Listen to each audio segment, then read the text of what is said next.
Greetings to all. In this lecture we will continue the stator core design and rotor core design like geometrical specifications, and we will discuss the coil height and coil width, how to calculate, and rotor pole height and rotor pole widths, and flux densities at the different parts of rotor iron, etc. Let us consider the switched reluctance machine where the coil width is nothing but WC. We can see here coil width and coil height is HC. So, we have to calculate the height as well as width of the stator coil.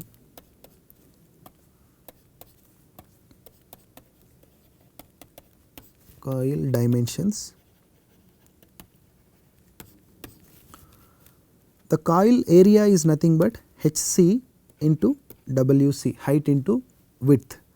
It is equals to total number of conductors placing in the slot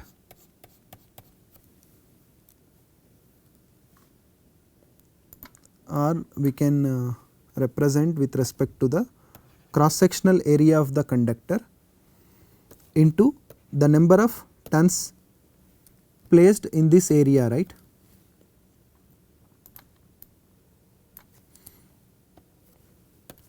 This is the coil area, this blue color highlighted one. In this how many conductors we placed, that many conductors into cross sectional area of the each conductor will give this area, right. So, the total number of conductors with respect to one coil will be N phase by 2, and if the number of tons per if the total number of tons per phase placed on 2 poles means N phase by 2 will come. If total number of tons per phase is placed on N poles means N phase by N we have to consider. So, this N phase by 2 representing the number of tons are placed on 2 poles, that is why N phase by 2. So, this equation will give the coil area.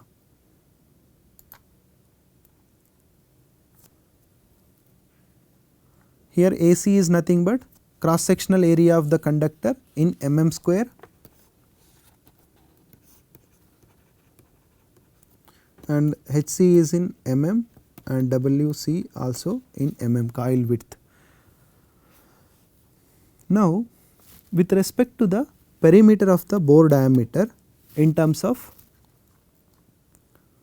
coil width, let us consider this is the arc length with respect to the stator pole, W arc length, and the coil is placed here, this side as well as this side.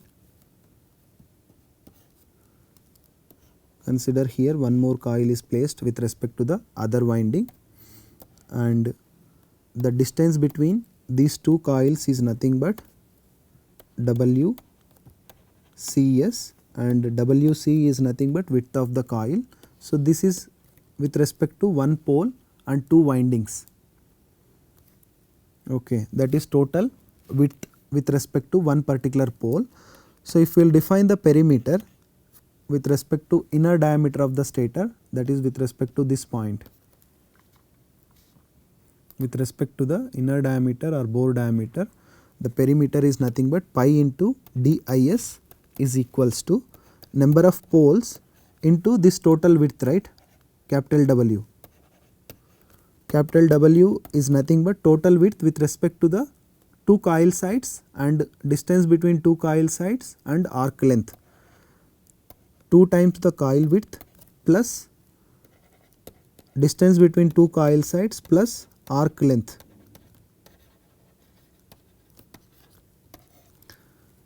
Because under each and every pole, two coils are like two coil sides are placed from this point to this point.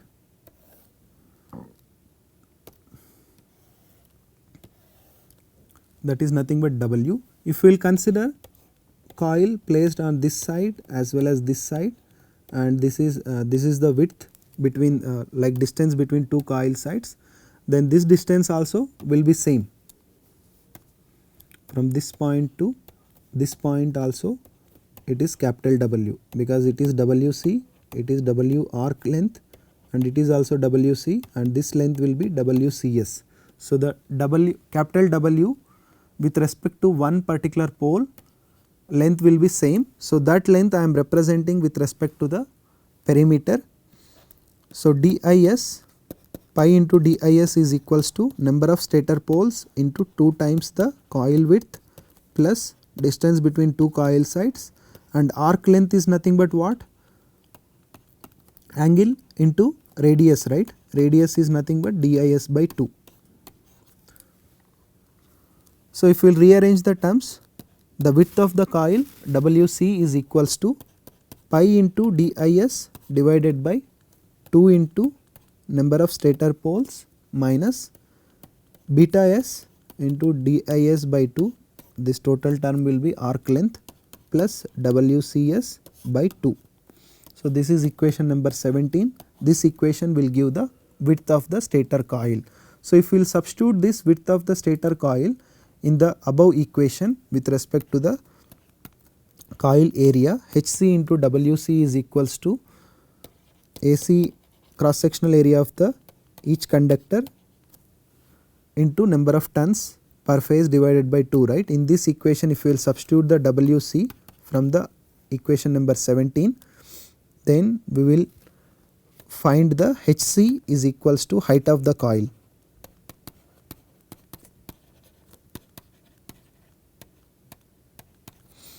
HC is equals to AC into cross sectional area of the conductor into number of turns per phase into PS stator number of poles divided by pi into DIS minus number of poles at the stator side into arc length beta S into DIS by 2. Just solve this equation, 17th equation I am substituting in this equation, then we can find the height of the coil.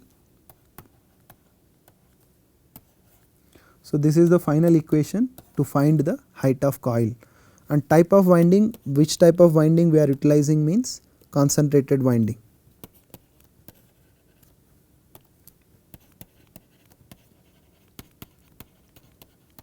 Concentrated winding where all turns or conductors placed at one particular place, that is on top of the with respect to the stator pole we are placing the conductors, and as per the number of poles the winding has to be selected. Similar to the induction motor, here also the length of the coil and phase resistance and volume of the coil and copper weight we can calculate. Since it is a concentrated winding, the length of coil with respect to 1 ton, this is with respect to 1 ton,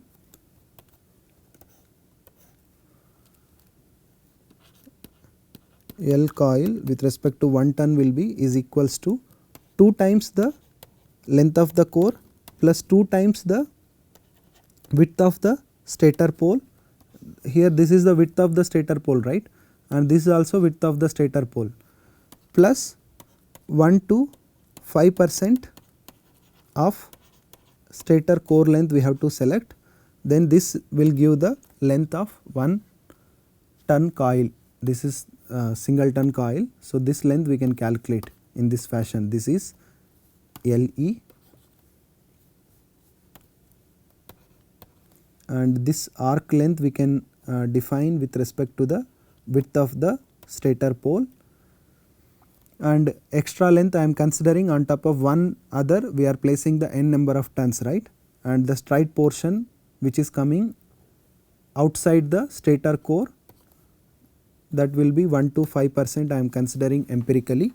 So this will give the length of one particular ton, and if requires exact length of coil we can calculate as per the electromagnet example what we have discussed in the earlier lectures.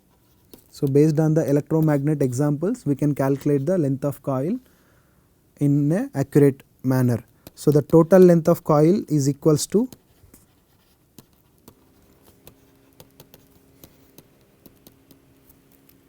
LC is nothing but length of one single coil is nothing but, or single ton is nothing but L coil into total number of tons per phase. This is 1 ton length into total number of tons will give the length of the total coil. This is equation number 19 and equation number 20.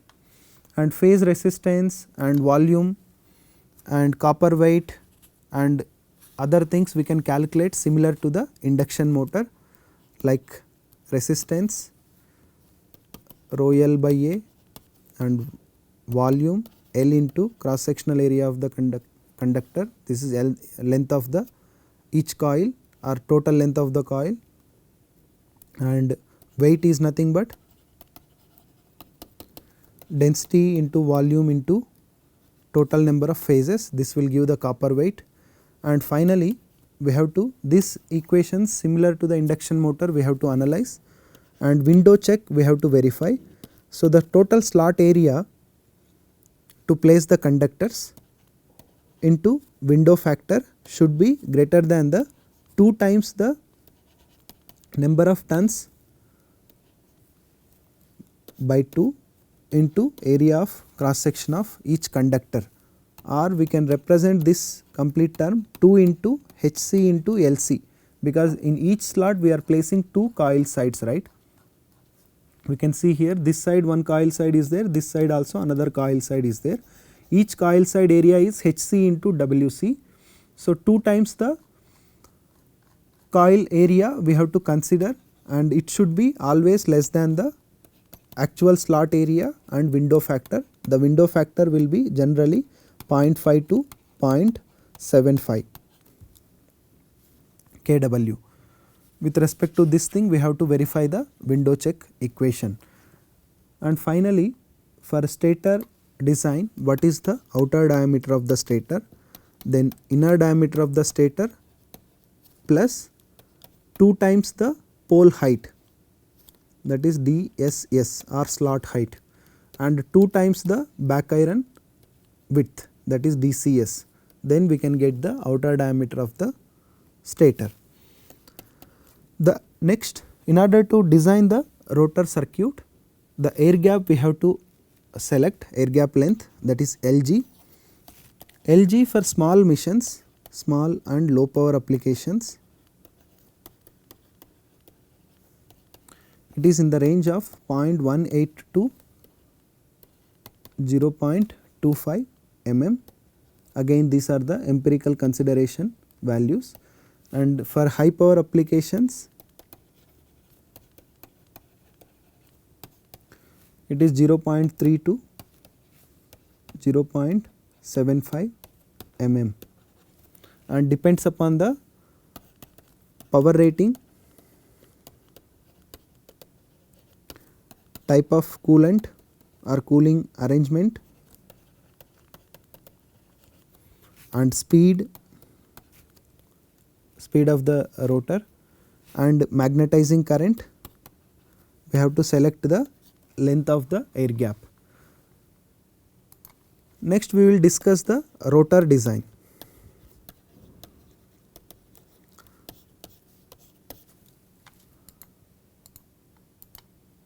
Similar to the stator, we have to calculate the height of the rotor pole and width of the back iron, that is DCR, and height of the rotor pole is nothing but DSR, and inner diameter of the rotor and outer diameter of the rotor.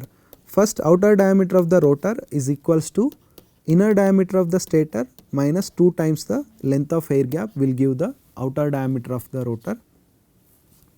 Next, the pole width.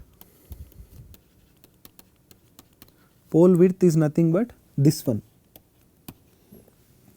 that is W RP, rotor pole width. Similar to the stator, here also the angle with respect to the rotor pole, the rotor pole arc angle with respect to the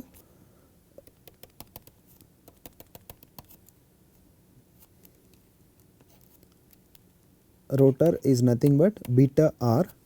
So with respect to the rotor arc angle, pole arc angle, sin beta r by 2 is equals to width of the rotor pole by 2 divided by radius, that is outer diameter of the rotor divided by 2, which will give the width of the rotor pole is equals to outer diameter of the rotor into sin the angle with respect to the rotor pole arc divided by 2. This equation will give the width of the rotor pole. Next, height of the rotor pole and the back iron thickness we have to analyze by considering the BG peak value and BRP rotor pole flux density, that is at this particular point, and then this is BG and this is B rotor pole flux density and this is BCR. So, in the back iron it is flux density BCR, back iron of the rotor flux density will be BCR, at the rotor pole flux density will be BRP, and at the air gap flux density is BG peak. So, we have to analyze these equations like phi is equals to B into A. In this form, we with respect to this equation we have to analyze these three equations and take the ratios similar to the stator design, find the back iron width, that is DCR, and height of the rotor pole. Then we can find the DCR and DSR equations. Generally the thickness of the back iron DCR will lie in the range of 0.5 times the stator pole width to 0.75 times the stator pole width. After knowing the all these quantities like rotor pole height and back iron width, that is DCR. So, after knowing DSR, this one, and DCR is nothing but rotor back iron width and DSR is nothing but rotor pole height, then we can find the rotor inner diameter, that is DIR is equals to outer diameter minus 2 times the